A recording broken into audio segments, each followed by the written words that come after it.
So let's talk about the playoffs and what is going to happen today and what my prediction is and how the first round is looking.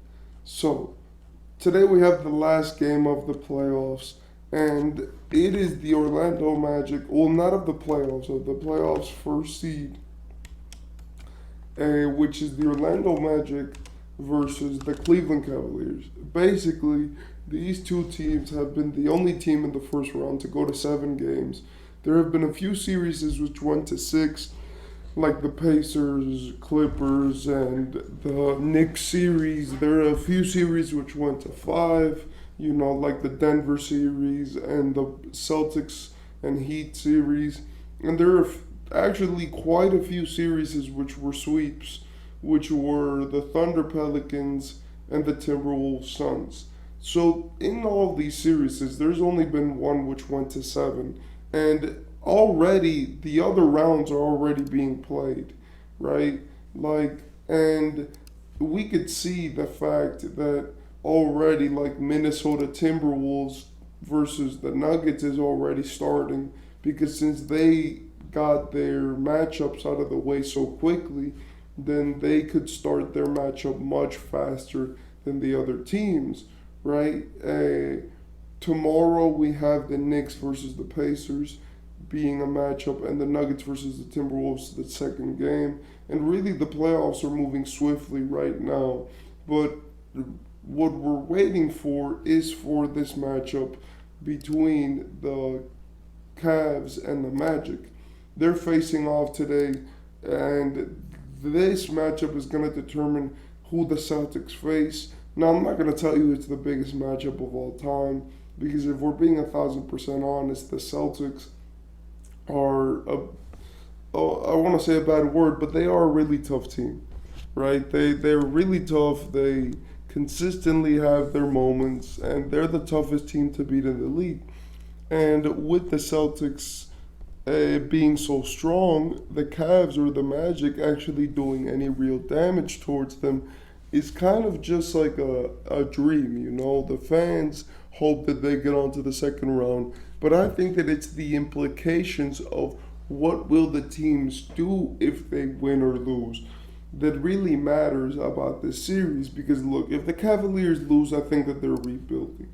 If I'm being 1,000%, like the Cavaliers with Donovan Mitchell have been a complete failure, as Donovan Mitchell is consistently great inside of the playoffs, outside of the playoffs, and has been really the star for them. But the team around them is not consistent enough, and I don't think that he wants to be a part of a rebuild because he's 27 years old. Last season and the season before, no, he spent 2 years in Cleveland. Last season, he was an MVP candidate. He was an All NBA second team. He was part of the Clutch Player of the Year. This season, he didn't win as many games, so he's not going to be considered. Well, not that he didn't win. He didn't play in as many games. He only played in 55, so he doesn't get to be considered for any big awards.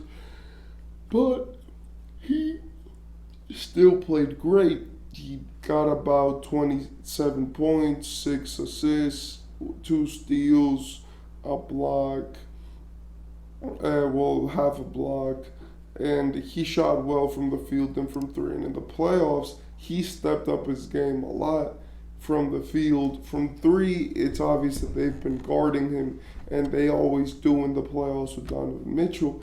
But I think that if he doesn't win this season, then he's probably leaving the Cavaliers.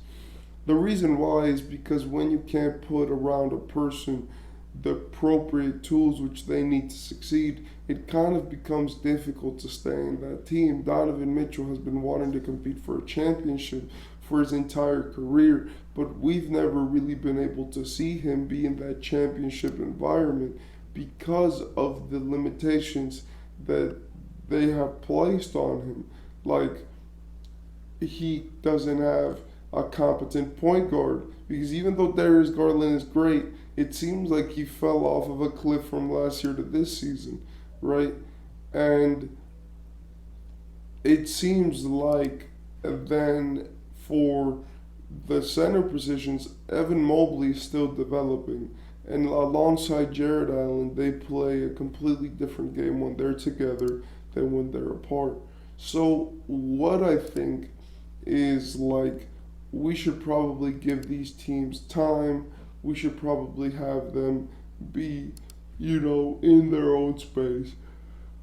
Because the Cavaliers are really done fighting for Donovan Mitchell, and they could just go and hope that he stays because getting a free agent would be the craziest thing of all time. Like the only free agent that I think that they could get is LeBron, but I don't think that they're in the economic position to get him or to even try to give him a contract. So that's really what I'm saying. For the Magic, their rebuild or what they would do after this period would be the exact opposite of the Cavaliers. They wouldn't rebuild. They would focus more on having their, their roster revamp and come back stronger than last season. Paulo is great. Franz is great. And honestly, their entire lineup is pretty good. They have some great players. They have very consistent pieces. And when you look at the fact that they've been, great this season, consistently getting themselves in good positions, right? And the fact that they have now a roster, right, which is cheap, is young, and they can carry on for the future. Like their oldest player is Gary Harris, I think, and that makes it so that they can comfortably, be in a position to win. No, their oldest player is Joe Ingles, but Gary Harris is a close second. I feel like as long as you rely on Paulo getting better and on the roster coming back, on Wendell Carter still doing his thing, I feel like you could really rely on this team to be good for a few years as long as they can keep Jalen Suggs and his defensive presence alive. So, for the next round of the playoffs, what are my predictions? The Thunder versus the Mavericks, I think the Mavericks will win. I don't think that I feel like what they did with the Pelicans is that they tried to establish their pace to the Pelicans, which I think is something that they managed to do in some games, but you can't do that in every playoff game.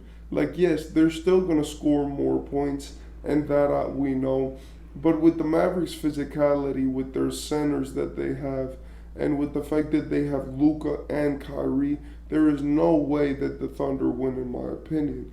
And for the Timberwolves and Nuggets, I think I'm taking the T-Wolves. Look, the Nuggets are great, but I think defensively, the T-Wolves might be the only team that is actually fit to guard and really get into the Nuggets' offensive game. Anthony Edwards wants to win, and the fact that they already won a game yesterday, they already won one of the games in this series, and that to me is one of the most spectacular things. So I feel like the T-Wolves are gonna win. They do not have home court advantage, and the fact that they could steal a game in Denver is honestly one of the better things that anyone could see coming from a team which last season got swept by the Nuggets. For the Celtics, it doesn't matter who they face. I think that they're winning. The Cavaliers and the Magic, it's kind of a trivial matchup.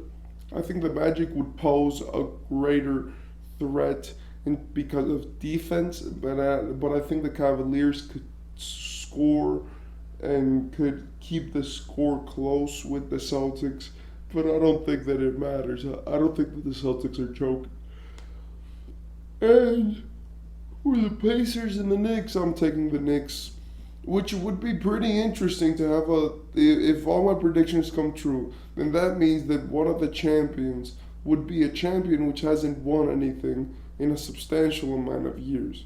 Now, if it goes the other way, if it's the Thunder, Nuggets, let's say Cavs and Pacers, then even still, the only team in this playoffs which has won something consistently and has not, faltered in the first round has been the Nuggets. But every single team that we have left, including the Cavaliers or the Magic, whoever wins, is a team which hasn't won in a long time.